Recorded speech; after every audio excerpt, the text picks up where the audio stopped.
So this is a really cruel, good story about being good and staying good.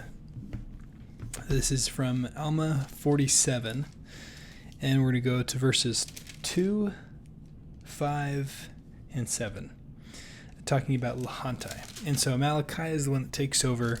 He's appointed the head of the Lamanite army, and some of the army doesn't want to fight. So the king calls upon the Lamanites to fight.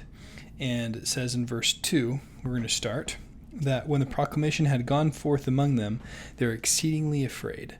Yea, they feared to displease the king, and they also feared to go to battle against the Nephites, lest they should lose their lives. So they don't want to go. And the more part of them would not. So more people were good than wanted to fight. It's a tale as old as time. There's always more good people than there seems to be. But what's crazy is that's their first one of three advantages that the good people have. One, they have more. Okay? There's more people there. Hold it right here. First, so you can see on the screen, this is the first one. They have more. Second one, in verse 5, Amalickiah seeks to gain favor over the people who are not obedient to the king's commandments to fight, and they separate themselves from the bad, from the people who want to fight, and the good go to a place called Oneida, meaning, therefore they fled to Oneida, to the place of arms. So they are more well equipped, they have arms. They're in the place of arms.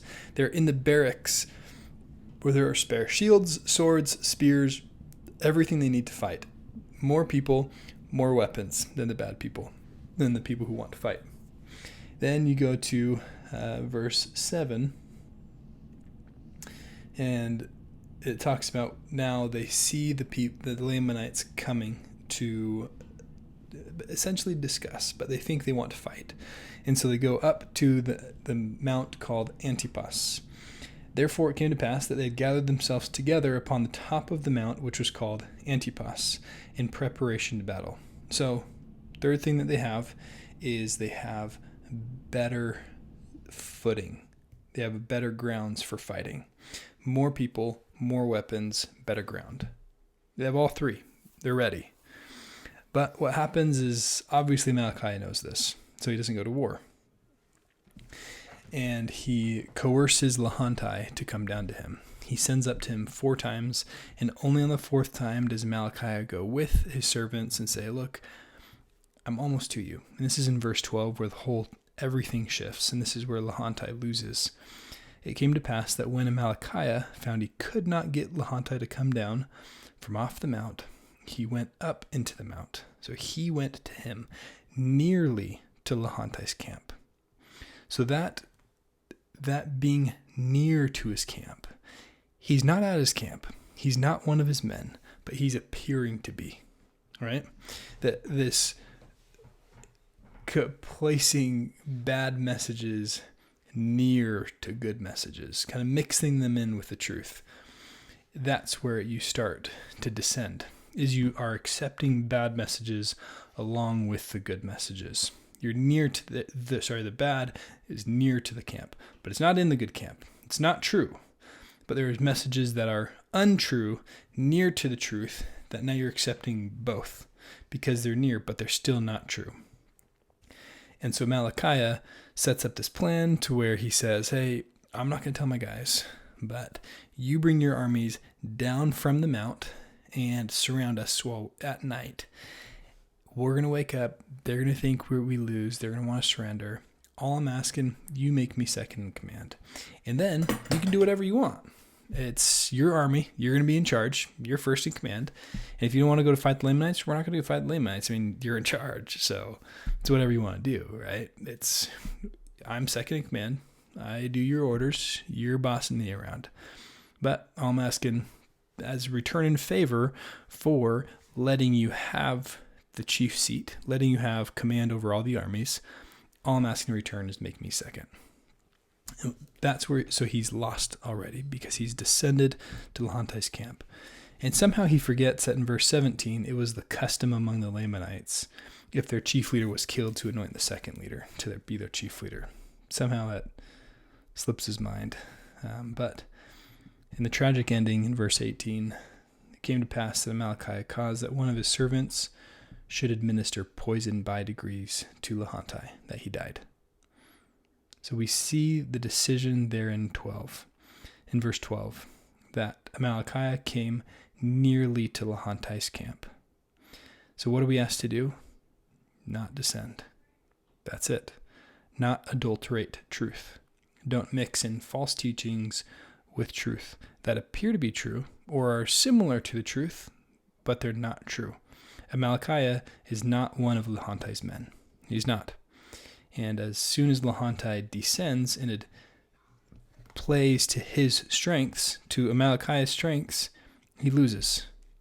So that's the problem, is admitting and descending to allow and to play their game. That's when he lost. And the tragic ending is that, again, we see that persistence of evil. He died by administering poison by degrees, slowly ramping up the poison to where his body is accustomed to it. But very slowly, by degrees, he's adjusting the amount of poison that's being delivered to him. And then finally, death. And you cannot pass that death. There's no way around dying from that poison. There's no way around it. You can't look at evil and say that it is good. You can't look at falsehoods and say that it is truth. It's impossible.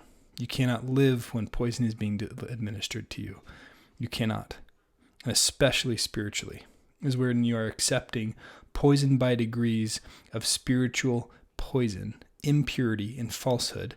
There's no way that you can live. There's not. Your testimony will languish. You will begin to slip, and you will slowly descend to Amalickiah's portion as that poison is ramped up by degrees. It's this perfect correlation of your descent to the amount of poison being delivered. When you go down there, you're playing their game, you're going to lose. And next up, tomorrow we're going to look at more of what Amalickiah is doing, but this was the tragic look at Lehonti. He had everything. He had more part of the people. He had more people. He had better weapons, and he had a better position. But what did he do? He just took one step down. He just descended a little bit. Just gave way a tiny bit. He started using their pronouns. Just gave way a little bit to this absolute falsehood, to this absolute mistruth. But sometimes it can appear close, nearly to Lehonti's camp. That's the descent, the slippery slope.